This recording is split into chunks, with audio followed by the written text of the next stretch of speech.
بسم الله الرحمن الرحيم إن الحمد لله نحمده ونشكره ونتوب إليه من شرور أنفسنا ومن سيئات أعمالنا aad baa u mahadsantihiin kasoo qaybgalka markaa maanta waxa weeyaan xuskii labaad ee USN-ta insha Allah waxaa haddi doonaa maxay ahayd qaybaha ugu horeeya waxaan ugu talagal lahayd Sheekh Cabdiraxmaan Bashiir laakiin waa soo socdaa insha Allah qaybta dhammaan isaga gelin doonaa qaybta markaa waxaa u horeyn doona oo noo furi doona maxay ahayd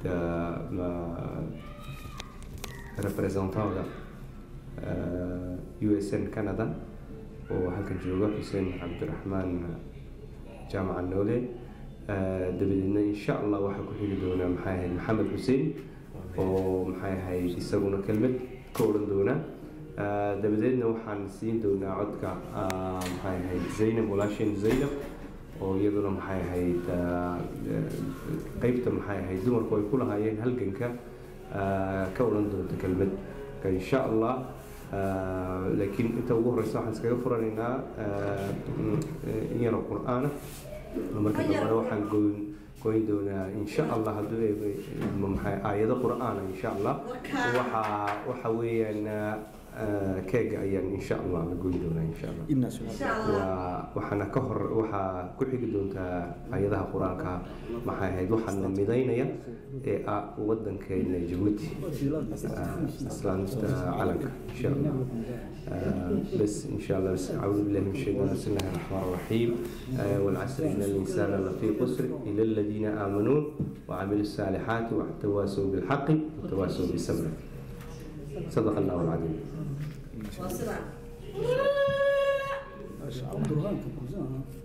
أنا جنب ضغمان هاي هو ذكاء سانتا أنا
Look how it's beautiful. Look how it's beautiful. Oh, it's so beautiful. Right, Kapi? Right, Mommy? MashaAllah. Yeah. Like, oh, yes.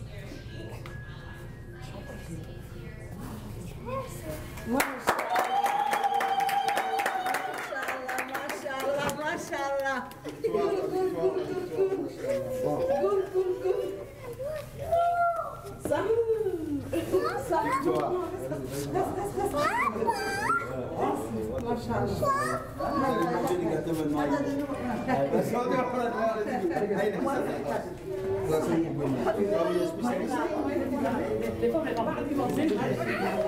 زينبي حاجة سانكيننا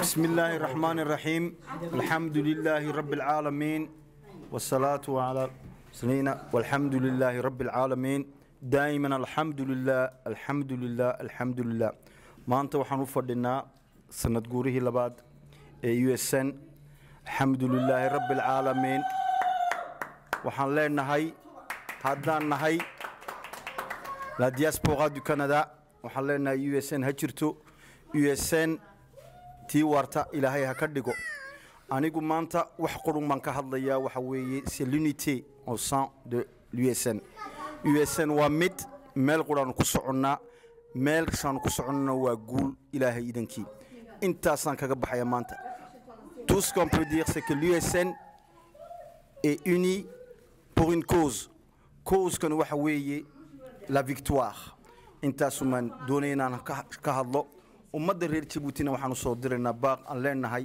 walaalayaal annagu haddaan dibadda joogno waan isku xidhannahay idinkana waan idigu xidhannahay guushana ummaddaa leh USN way leedahay xaggaa ha la joogo ha lagu xidhnaado USN halgankana xaggaa ha laga wado wassalaamu calaykum waraxmatullaahi wabarakaatu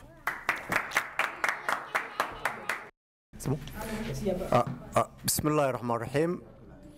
D'abord, avant de souhaiter, de dire joyeux anniversaire à l'USN, je tiens à vous transmettre un message de notre frère Mohamed Daher Roble, qui est en exil en Turquie. Il vous transmet un message de bonheur, de prospérité et d'unité.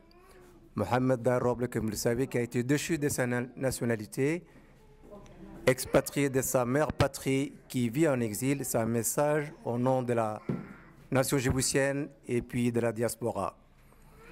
Cela dit, aujourd'hui, l'USN, l'Union pour le salut national, c'est la bannière de l'opposition djiboutienne, souffle ses 2 ans de bougie. L'USN a 2 ans d'existence aujourd'hui. Quelle épopée, quelle odyssée, quel sacrifice, quelle lutte. Dans notre histoire, dans notre paysage politique, dans l'histoire nationale politique djiboutienne, aujourd'hui on peut dire que depuis l'indépendance, bientôt plus d'un quart de siècle, c'est l'opposition la plus crédible, la plus sérieuse, la plus responsable qu'on ait eue. Il faut en être fier. Il faudra la lutte, c'est ni le début ni la fin, ça ne fait que commencer. Et si nous sommes arrivés à là aujourd'hui, c'est grâce à la détermination du peuple, de la population djiboutienne et de la diaspora et tous les autres démocrates djiboutiens, d'ailleurs d'ici. Un symbole très important pour montrer aux gens le résultat national. C'est la première fois qu'il y a eu une présence de l'opposition djiboutienne au sein de la représentation nationale de Djibouti, c'est-à-dire l'Assemblée nationale. C'est une victoire. C'est du jamais vu dans les annales politiques de notre pays. C'est l'apogée même de la victoire, c'est-à-dire qu'on a acquis. Et ce n'est que le début.